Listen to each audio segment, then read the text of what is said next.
años como vivimos nesta última etapa. Collo, de verdade, que hoxe, máis que feitos concretos, premiamos a persoas de verdade. A persoas, moitas veces, eu tuve a oportunidade de conocer a través de pertenecer ao xurado da Fundación Estirbe. Persoas que non conocía e persoas que seguramente a inmensa maioría de nós non conocíamos.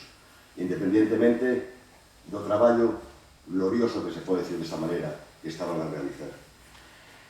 A recuperación a día de hoxe nos falan de que chega, decía Fernando, decía que se fala da recuperación macroeconómica. Nós temos que decirlo claramente. A recuperación a día de hoxe para nós é unha quimera. Será ilusión de algún, pero esa recuperación non chega ás familias.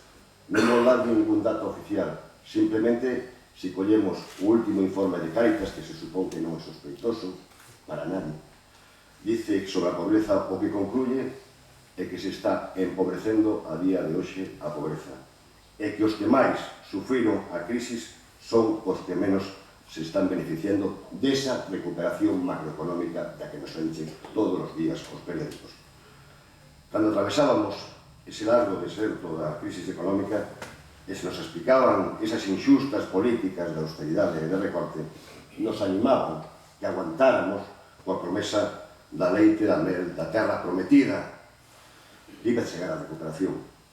Pero a terra prometida, esa da recuperación da que nos falaban, coas mesmas políticas económicas que se fixeron na época de austeridade, só se está a ver a día de hoxe co reparto da lei, da mel e do beneficio para uns poucos, en definitiva, para os de sempre, que se excluye a inmensa maioría da poboación. Decía José Luis San Pedro que hai dous tipos de economistas, e que non se ofendan os economistas que están aí connosco, Leceaga e Laxe, seguramente algún máis, que non se ofendan. Os que traballan para os ricos, para que os ricos sigan sendo máis ricos, e os que fan para que os pobres sean menos pobres. Por lo visto, nesta última década, os que máis traballaron foron aqueles que traballaban, sin duda, para os máis ricos. Eu creo que isto que lle aplicaba José Luis San Pedro aos economistas se lle pode aplicar á clase política dominante que nos gobernou durante os últimos tempos. Nós, desde os finais do século XIX, na OCT sabemos que o mellor xeito de combatir a desigualdade é cun reparto máis xusto da riqueza producida e, sin duda, con justicia social.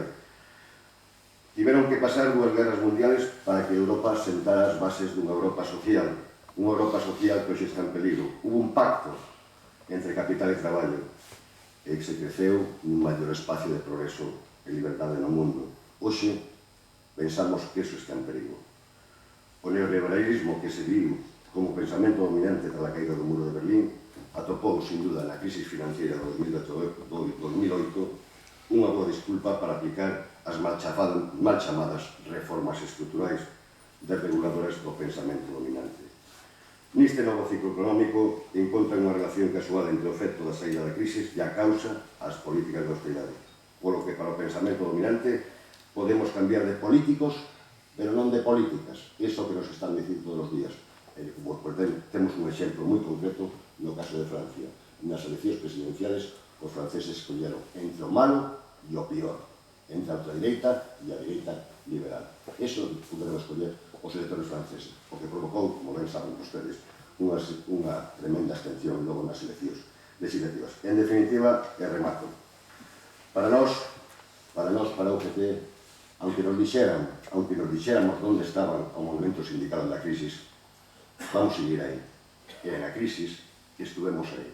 Máis de 300 sindicalistas están a día procesados no noso país por defender os direitos das persoas en xeral, dos traballadores e das traballadoras. Están aí.